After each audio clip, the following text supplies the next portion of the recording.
Hello, friends. It's Carla, your online doctor, with today's Live in 5. Today is Monday, September 14th at 5 p.m. So, the CDC has quietly informed officials in 50 states, as well as a handful of large cities, to be prepared to distribute a corona vaccine as soon as late October, early November. Okay, there's no guarantee a vaccine will be ready by then, but does the rush to get this vaccine worry you? It does for me a lot. Many people see this as a political move, yet we are the pawns in the game that both sides are playing.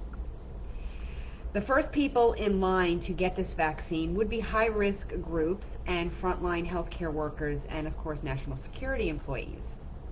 Now, of course, the initial doses will be limited since they require at least a second dose or second injection a few weeks after the first. So if they get out 100,000 doses, that means only 50,000 people obviously are getting vaccinated. Now, the added problem is the concern about what's called antibody-dependent enhancement. Now, if you've never heard of that before, you can Google it or you can listen up, because to me, it is a real issue. In order for a vaccine to work, our immune system needs to produce neutralizing antibodies against the virus. I'm sure if any of you have read anything about vaccines, you've read about that. Now, the other types of antibodies that are made are called non-neutralizing antibodies, which bind to the virus but for some reason fail to neutralize the virus's ability to infect cells. So they're created, but they really don't do very much. Okay? If a person has a non-neutralizing antibody to the virus, a subsequent exposure to that virus can elicit actually an even more severe reaction due to these antibodies being present. Now, this is antibody-dependent enhancement and is a common problem with dengue fever virus, Ebola virus, HIV, RSV, and previous coronavirus vaccine attempts. Now, this is the reason why many previous vaccine trials for other coronaviruses have failed.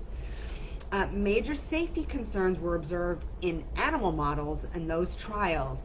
If this happens in humans during vaccination, their response to the real virus can actually be quite dangerous. Now, how do these non-neutralizing antibodies develop? Because that is the concern and the issue that comes into play here.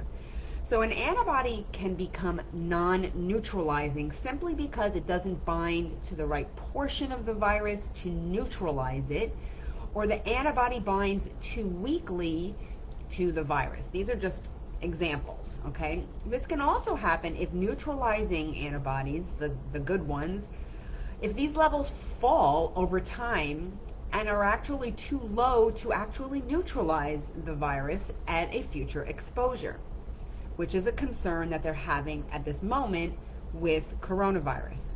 Now, a neutralizing antibody could transition to a non-neutralizing antibody when encountering a different strain of the virus as well. So there's a lot of scenarios here where the good antibodies can become the not so good ones as time goes on.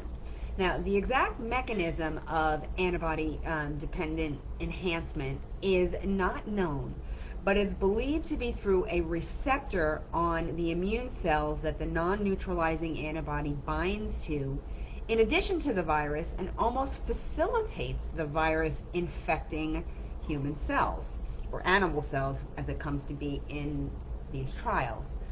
Now, this causes a hyperinflammatory response, this cytokine storm, and a general dysregulation of the immune system and more damage to your tissues than would have occurred on its own. Now, back to the vaccines. If your body produces these type of antibodies to the virus when and if you are challenged with a real pathogen, your infection will be much more than if you never were vaccinated in the first place. So this enhancement is well documented in SARS-related viruses and previous coronavirus vaccine attempts. Okay, so this is not something new. We're going to talk about this a little bit more tomorrow because I want you to really understand what potentially could be happening here with this vaccine that has bypassed animal trials and has gone directly to human trials. Okay, so think that over, knowing what the past history of coronaviruses have been and this antibody dependent enhancement that may occur in any one of us in the coming weeks to months after a vaccine is injected. Again, remember, once you have a vaccine injected, you also can't remove it. It's not as if, oh, I changed my mind, let's take that away. So, interesting, yet a little bit frightening information. Stay tuned for part 2 tomorrow because we will continue this discussion and hopefully get a little bit of enlightenment out there to people who are not quite aware of what this vaccine can offer. So on that note, as unpleasant as it may be, I hope you are having a wonderful Monday, and I will see you again tomorrow for another Live in 5.